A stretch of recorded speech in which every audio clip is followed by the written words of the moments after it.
Hello, my chunsters. My name is Glenn Chun, and it is time to have some fun with Wrestlecast, episode 8. Today, we're doing things a little bit differently on this show. Oh, yes, we are, because today we don't have like a huge international guest who's done 1,000,001 matches and talking to you about him, because today it's the trainee edition. Which means we have a guest and man who I train with personally. We attend training down at LAP together. I have for you Luke Andrews. Hello. It's less. That was less exciting than how you plugged it, but yeah. Less exciting than how I know. I thought that the way I introduced you there was actually kind of good. Beautiful. It was beautiful. That was yeah, magic. So how are you doing today, sir? I'm good. I had a long day yesterday, so I've enjoyed a nice, relaxing Sunday. Yes, we will be referencing yesterday quite a fair bit, because yesterday it was DWA, that is the Devon Wrestling Association's return to action, and it was held in Tiverton last night. And we're going to be talking to you about the results of that show. I think running down the matches, what happened, and it's going to be good. We're gonna, it was an incredible night. Yeah, it was an incredible night. It's definitely a show I'll go and see again. Absolutely. We cannot plug that enough. But then, first of all, we're going to talk about today wrestling. I know you're like, well, yeah, it's Wrestlecast, but no, we're going to talk about wrestling, like why we like wrestling, what got us interested, how we got started in training, what it was that finally, made us do it. Our favorite thing about wrestling, I guess, and I suppose the ways in which our lives have been improved by wrestling. And the reason why I wanted to do this, just briefly, because you hear a lot about the pain and the suffering and the injuries and the sacrifice, and sometimes you probably wonder to yourself, like, why would anybody want to do that? It's like, what kind of lunatic would want to go get their arms broken for minimal money?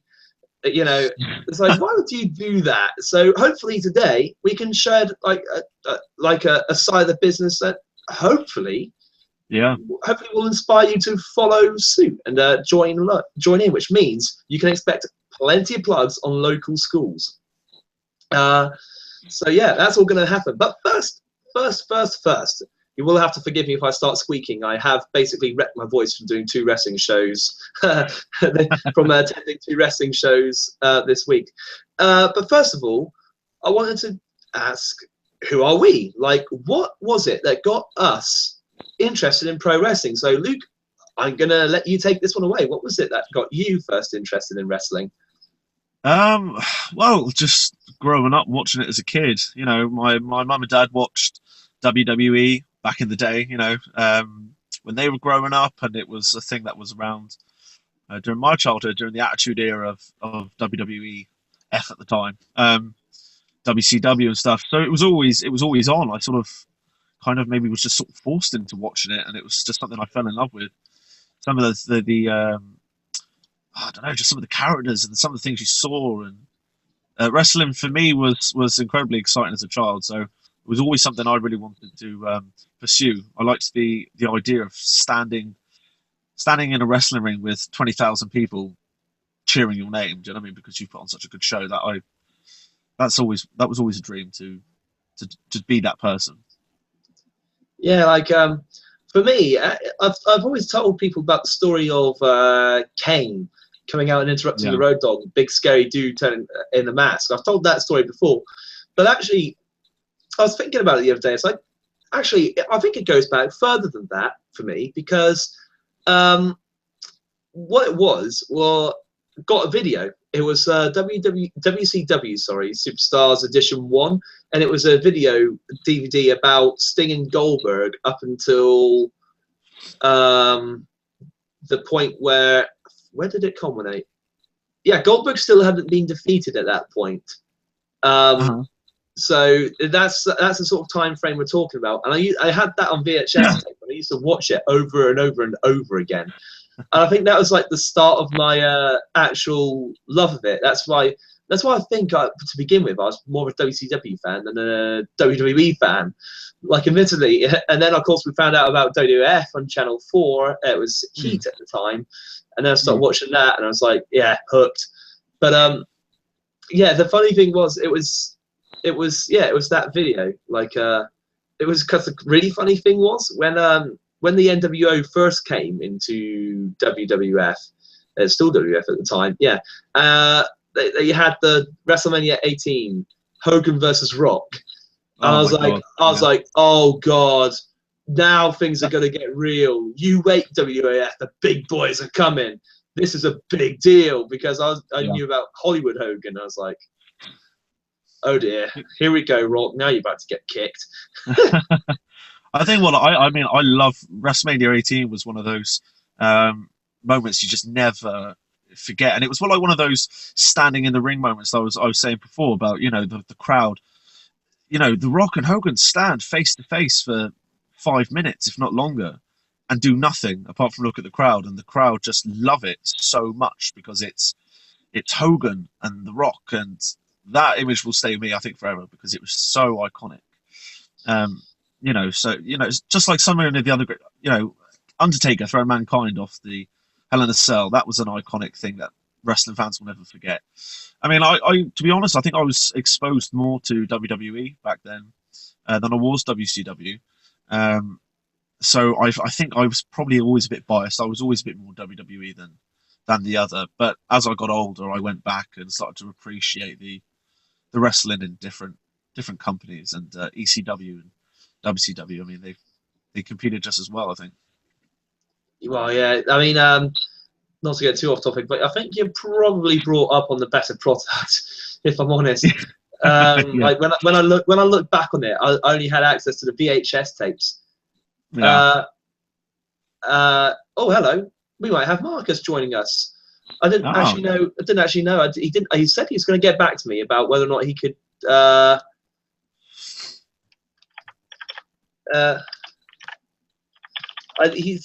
asked him earlier at work, like, if he could do it. He said yeah, and he said I'll get back to you for sure with a definite answer, and he didn't. Yeah. So I didn't know didn't know he was actually going to do it in the end. But I mean, those VHS stuff. I mean, I had a sideboard cupboard full of VHS, whether they were taped or whether they were actual videos of the main events. That old stuff, Unforgiven and Rock Bottom and things like that. I mean, I was allowed to watch all that stuff. It was awesome time to be a child. Yeah, I didn't know. I actually didn't realize that. Yeah, I didn't realize that Marcus was going to be here for sure. I was hoping he would be, but I didn't know for a fact. But that's cool. We'll have Marcus on as well. Cool. Sweet bonus. I just have to message it now. They're like mid-air changes. Yes, that's why we like going live, ladies and gentlemen. It's always goes to plan when you're live. It can never go wrong. So many surprises to happen. That's Vince McMahon. If you don't plan, nothing can go wrong. Yeah, well, exactly.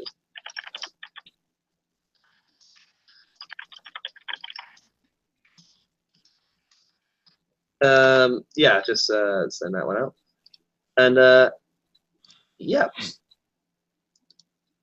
Well, yeah, that's exactly it. And then I suppose, so we go from there, and then we have to get started in wrestling. So he's going to be on with us soon. So my question for you is, how did you get started in pro wrestling? As I said, I always wanted to do it growing up, but where we live in the country, there isn't a lot of wrestling opportunities than there would be probably up country, and I was always struggling to find places that I could train. I'd always look up online, and it would always divert me to further upfield. So I hadn't started it as early as I would have liked to, but I found I come across it randomly one day. I was in the car with my partner, and I came across a poster for a show, and I looked further into it, and then I came to a boot camp with Cornish Pro Wrestling, and I was a little bit on the fence. I was excited the fact that there was something around, but I was a little on the fence. I think it was a bit of fear, if I'm honest. And then I went and saw a live show, and I was like, that's incredible. I mean, the crowd, the whole show. I mean, I just enjoyed that feeling. You know, you could feel it in the air. And I walked away, and I went, I'm doing it.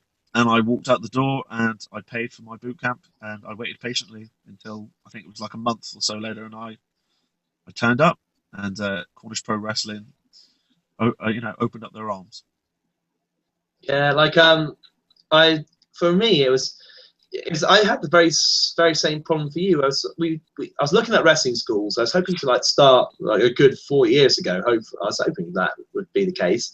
Looking at wrestling schools, and it's all the usual stuff comes up. WEW in Norwich and places like that, and I'm like, I live in Cornwall and I haven't got enough money. There's no wrestling around. I know. Yeah, it's like, and then of course we find out about the boot camp, and it's like, oh, okay. We're like, yeah, go to boot camp. This is gonna be awesome. Work gets in the way. So we're like, this is very much the same story for Marcus as well, because we basically knew each other from work beforehand. So we knew this was very much the same thing. And anyway, we're like, work's got in the way, and then we just go to ourselves. We're like, no, bugger. Anyway, Terry, Rich put in a good word for us, and Terry then got back to us and said, well, here's the deal.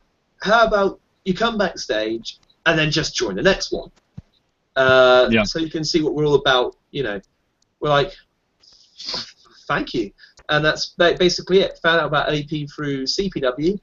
And that moment though, when you first go through the doors, like, you're just outside, it's like, oh, here we go. There's a definite feel. I mean, walking in at the boot camp, the very first boot camp, I was really nervous, and Terry was really welcoming about the whole thing, and put our worries at rest, I suppose. And John Hardin, who is a great wrestler, was leading the training, and they both made the day so much fun. But I genuinely thought I was going to die after the first cardio bit. I was so unfit. I thought that was going to be it for me. And the good news, ladies and gentlemen, is I can now officially announce our second guest for tonight, because he is Mr. M.O. Marcus Osborne. You mispronounced my name. It's actually MCO, but I'll let you off on that one. Hello, people. How is everybody doing this evening? Oh, hello. We're both good. We're good. Glad you could join us. I can't really hear you guys very well. For some reason, the laptop was playing up, so you're kind of on my phone. You can't really see my beautiful face for some reason. The camera isn't working. I'm sat right next to the thing. I'm currently trying to charge my phone. Hang on, I'll be back in 2 seconds. Don't leave. Don't leave me. Glad you could join us. Tech issues, man. Gotta love them. We had this on the very first, on the Host Pro Awards. In the end, I couldn't. It was so bad I couldn't edit it in the end. Unfortunately, there didn't seem to be any problems going live. But then once it was recorded after the show, it was like Whoopsie. Yeah. Yeah, like half an hour of pure silence. I was like, this is not good. I did watch that. Yeah, I did watch that first one. But in all fairness, your podcasts have been incredible so far. The improvement, refining them. Like today, this one was actually I had to sort of throw it together a bit haphazardly, because quite simply this week I just haven't been home at all to plan anything. So I mean, it's pretty much since Wednesday. This is the most time I spent at home this week, pretty much. So I get home from work, completely conk out because I haven't been sleeping very much either.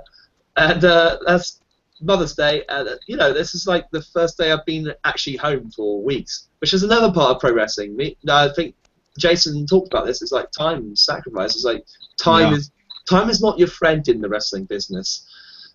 No, especially if you're like me. I mean, I have a family, and so it's difficult giving so much of your time up to train. And I've disappeared. I have disappeared. We're back. Giving up so much time to go and train and go and see shows, because you're not just going to go watch it as a fan. We're observing and we're seeing how things are done, how the wrestlers are interacting with the crowds, how they're just making a wonderful show. So it gets difficult when you've got to be away, and I've got to rely on the fact that their mother is incredible looking after him, but it gets a bit tough. It's a tough business, I suppose. Yeah, because it's a bit of an art. It is an art form, and it does take study. So we finally. He's back. So the thing is, we all. I'm sorry. I was trying to pack you guys through headphones, but for some reason it's not working. Oh well, never mind. I'll just have to sit really, really, really close. Oh, okay. So anyway, we finally get our interest. We get started. But I suppose the final question is, what was it that actually finally made you take the plunge? What was it that actually made you think to yourself, you know what? I'm tired of just being a fan. I want to actually do this. This time, you find out about your boot camp. It's like, you know what? I am going to go to that, because I think I'll start so you know what I mean. It's like, for me, we found out about LEP. We're backstage at CPW, and we're like, yes. I got bit by the bug in a way which I've never been before. I was like, no, this is just something you have to do. I was like, you know what? It just tweaked into my mind. I was just like, you know what? I'm tired of just being a fan. I've wanted to do this for so long. You know what? It's now or it's never. This is the best time I think it could possibly be for me. Yeah. It was. Yeah, it's the same. I mean, it's one of those things. If don't start too late. I mean, the earlier the better, I guess. But the opportunity was there. I had been looking for so long for an opportunity to train, and it was one of those things of stop worrying about it and just go and do it. And I'm so glad I did, because it was a great couple of days boot camp, and they were incredibly helpful. And they sent me on my way, and I started with LEP, and it's just been so much fun. It's just been great fun. That's it's brought a lot of people together, I think, as well. Oh, wait, what? Is it my turn? Sorry, I'm really having difficulty. Yeah, well, it was, I caught basically the tail end of what you were talking about there, but it was basically well, the thing is, when you first start watching wrestling, it's obviously the dream to actually get into the ring and do it. The trouble is, kind of where we live, there's not a whole lot going on. Well, at least there wasn't, in terms of actual training, and because I mean, companies didn't really start up until sort of near enough, sort of 2008, 2009. There was nowhere really that you could go to kind of train, which is why it's awesome now, because we actually have places where you can go and get trained by professionals from different areas of the country, with different backgrounds and skill sets, so you learn so much more. But to actually get in the ring and get training, it's just one of those things. It's once you're a fan, it's always there. It's in the back of your mind, and it's just a case of getting that little push and that jump to say, okay, this is actually going to happen. So when we went to the CPW show, I missed the first one, and I'm still really, really pissed off about that. We met up. We did the setting up the ring and everything else. Got a chance to talk to some of the guys, and like Glenn said, we managed to get talking to marvelous Mark Walsh about the training school, and we just kind of said, okay, there's training. It's not very far away. Why don't we just go along and see what happens? And that's basically what we did. And ever since then, you get bitten by it. You start finding out that you're not made of glass. You can actually take you can take landing in the ring and everything else. And once you start doing it, it's just like I love just getting in there. Once you get bitten by it, once you have been bitten, there's no anti-venom for it. Once you've had that bite of wrestling and you've tasted it, it's like, okay, I'm either going to keep on going or I'm going to stop entirely.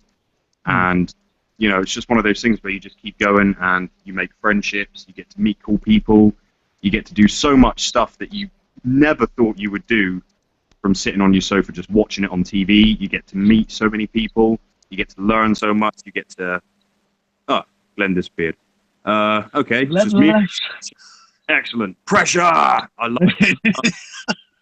You just get the taste for it and you just keep going and everything just becomes more and more fun every single time.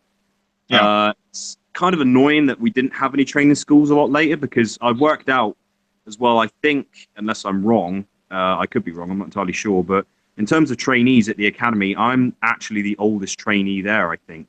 Oh, really? I was thinking that the other day. I'm like the oldest person to actually get in there, like out of the guys that we know of our group that started training together. I'm actually the oldest one there, so thanks for reminding me of that one, Luke. But I think we should just point out that we're just having a slight technical issue with Glenn's disappearance.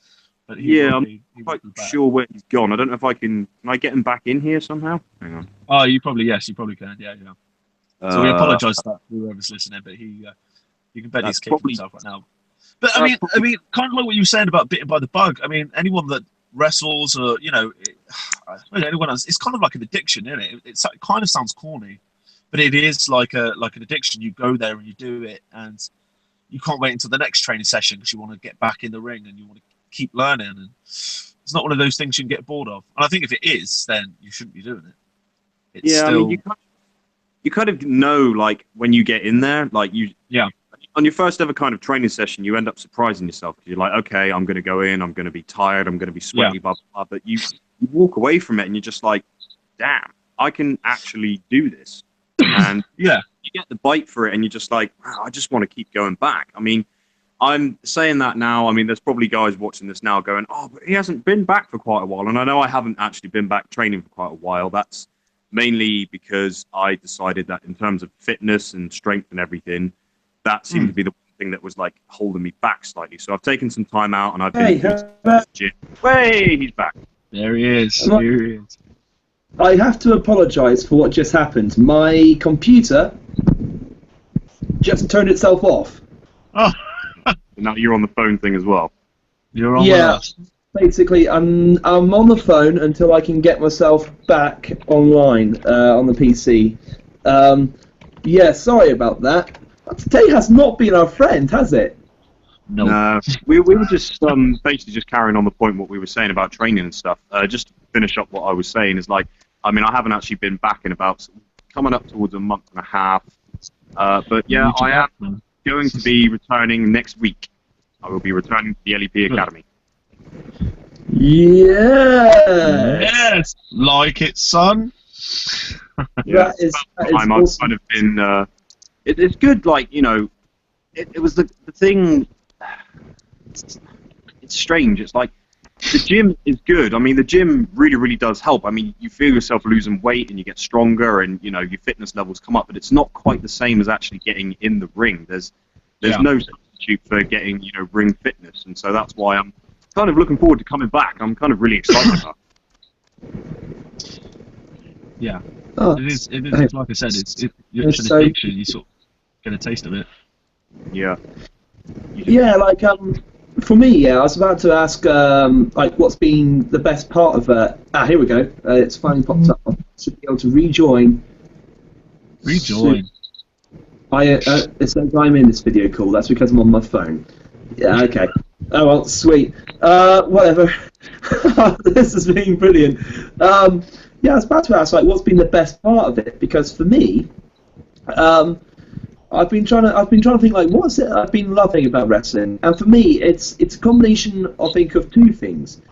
For one, it's the fact that you get to meet so many like-minded people who have always loved wrestling and who don't sort of look at you and judge you for liking wrestling. Like, I've had that before where I've been talking to people and they're like, "You like wrestling?" Like, "Okay, well done, mate." But there's that, and the fact that I'm kind of a bit of a I like adrenaline, and that point when I go that bit when I'm flying through the air, like the bit where you're actually being thrown around, like just the bit just before the landing and the pain bit. I actually quite like that bit. It's like, yeah, I can fly, but no, I can't. Poof, ah!